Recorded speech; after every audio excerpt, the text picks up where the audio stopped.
कोल्हापूर जिल्ह्यामध्ये सध्या आता जिल्हा परिषद पंचायत समिती निवडणुकींची रणधुमाळी चांगलीच रंगात आलेली आहे. मी आता हे कोल्हापुरातील कसबावळे जिल्हा परिषद मतदारसंघामध्ये, याच मतदारसंघामध्ये तुरंबे हा पंचायत समितीचा गण आहे. त्याच मतदारसंघातून काँग्रेस पक्षाकडून वंदना चंद्रकांत उर्फ बबन जाधव या निवडणुकीच्या रिंगणामध्ये उतरलेल्या आहेत. नेमकं काय विजन घेऊन त्या उतरलेल्या आहेत, मतदारसंघाच्या विकासासाठी त्यांचं काय ध्येयधोरण आहे हे जाणून घेऊयात त्यांच्याकडून. माझ्यासोबत वंदना ताई आहेत. ताई नमस्कार. पहिल्यांदा तुमचं, आज तुम्ही पंचायत समितीच्या निवडणुकीच्या रिंगणामध्ये उतरलेला आहात. काय नेमकं मतदारसंघाच्या विकासासाठी ध्येय धोरण घेऊन उतरलेला आहात? नमस्कार, मी वंदना चंद्रकांत उर्फ बबन जाधव तुरंबे पंचायत समिती या गणामधून उमेदवार म्हणून उभे आहे. त्याचबरोबर जिल्हा परिषद कसबा वाळवा या मतदारसंघातून ठिकपुर्लीचे सुनील हिंदराव चौगले हे उमेदवार म्हणून उभे आहेत. होणारी ही जी पंचायत समिती आणि जिल्हा परिषद या ज्या निवडणुका आहेत, या निवडणुकांच्यासाठी आमचं जे काही ध्येय आहे ते ध्येय म्हणजे पंचायत समिती आणि जिल्हा परिषद यांच्या अंतर्गत येणारी जी गावं आहेत या गावांचा विकास आम्हाला घडवून आणायचा आहे. मग याच्यामध्ये महत्त्वाच्या ज्या काही योजना आहेत या योजना आम्हाला प्रत्येक नागरिकापर्यंत पोहोचवायच्या आहेत. आरोग्याच्या ज्या काही शासकीय योजना असतील त्या प्रत्येक नागरिकांपर्यंत पोहोचवण्यासाठी आम्ही कटिबद्ध राहू.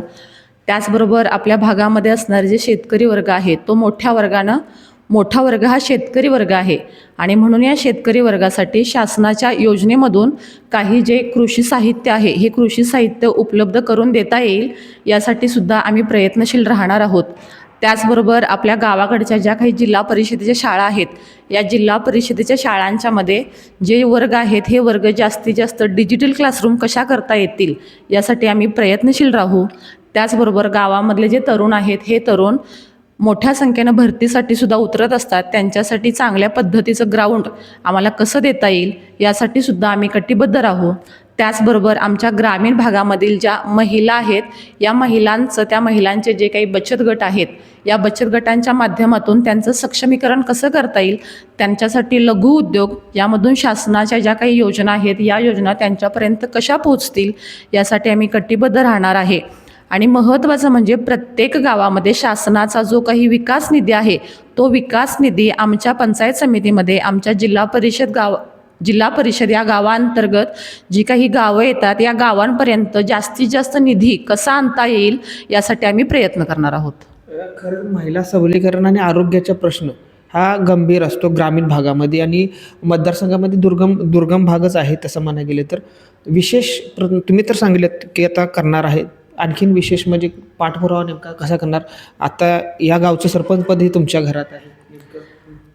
आम्ही गावचे सरपंच आहोत. 5 वर्ष माझे मिस्टर आदरणीय चंद्रकांत विठ्ठल जाधव हे तळाशी गावचे सरपंच म्हणून कार्य करत आहेत. याच्या अगोदर 45 वर्षे एक हाती सत्ता होती, पण ती सत्ता पूर्णपणे उलटून टाकण्याचं काम माझे मिस्टर चंद्रकांत जाधव यांनी केलेलं आहे आणि मिळालेल्या या संधीचा आम्ही सोनंसुद्धा केलेलं आहे. यामध्ये जवळजवळ आम्ही गावासाठी 11 कोटींचा निधी हा उपलब्ध केलेला आहे आणि याच्यामध्ये महत्त्वाचं म्हणजे गावासाठी जे काही पाणी होतं, मुबलक पाण्याचा पुरवठा यासाठी तुरंबे नदीवरून आम्ही शुद्ध पेयजल योजना ही गावामध्ये राबवलेली आहे.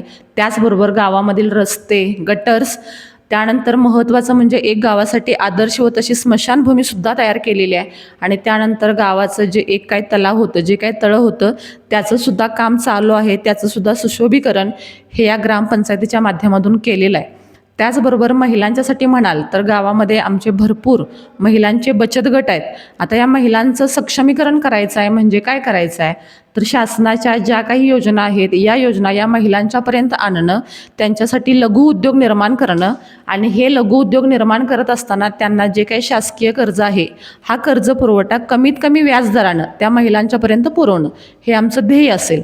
आणि त्यानंतर ज्या काही शासकीय आरोग्य योजना आहेत ह्या प्रत्येक नागरिकांपर्यंत पोहोचवण्याचं कामसुद्धा आम्ही या मतदारसंघातून करणार आहोत.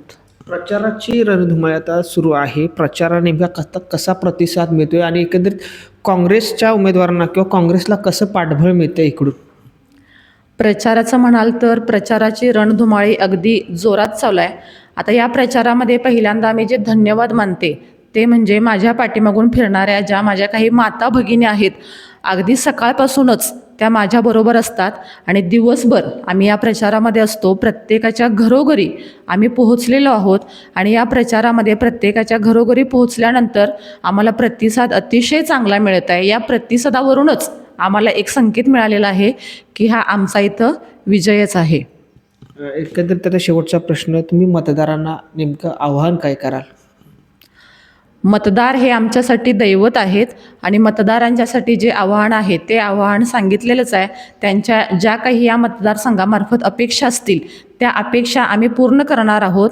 हा फक्त शब्द नव्हे तर त्या अपेक्षा, त्यांच्या ज्या काही गरजा आहेत, ज्या काही मूलभूत गरजा आहेत, या गरजा पूर्ण करण्यासाठी आम्ही कटिबद्ध राहू आणि म्हणून त्यांची सेवा करण्याची एक संधीच आम्हाला मिळालेली आहे आणि या संधीसाठी त्यांनी मतरूपी आशीर्वाद आम्हाला द्यावेत अशी आम्ही त्यांना नम्र विनंती केलेली आहे. आणि म्हणून येत्या 7 तारखेला त्यांनी दोन्ही हात या चिन्हासमोरील बटन दाबून जास्तीत जास्त प्रचंड मतांनी आम्हाला विजयी करावं, जेणेकरून जिल्हा परिषद कसबा वाळवे आणि तुर्भे पंचायत समिती अंतर्गत येणाऱ्या गावांचा आम्हाला जास्तीत जास्त विकास करता येईल. तर नक्कीच संधी मिळाली आहे, संधीचं सोनं करणार, मतदारसंघाचा विकास करणार, आणखीन योजना पोचवणार. जसं ग्रामपंचायतीमध्ये काम केले त्याच्यापेक्षाही चांगलं काम पंचायत समितीमध्ये असू दे किंवा जिल्हा परिषदेमध्ये असू दे हे करणार, अशा दृढ विश्वास या वंदनाताईंनी बोलून दाखवलेला आहे. नवप्रवाह मराठीसाठी मी रविराज, कोल्हापूर.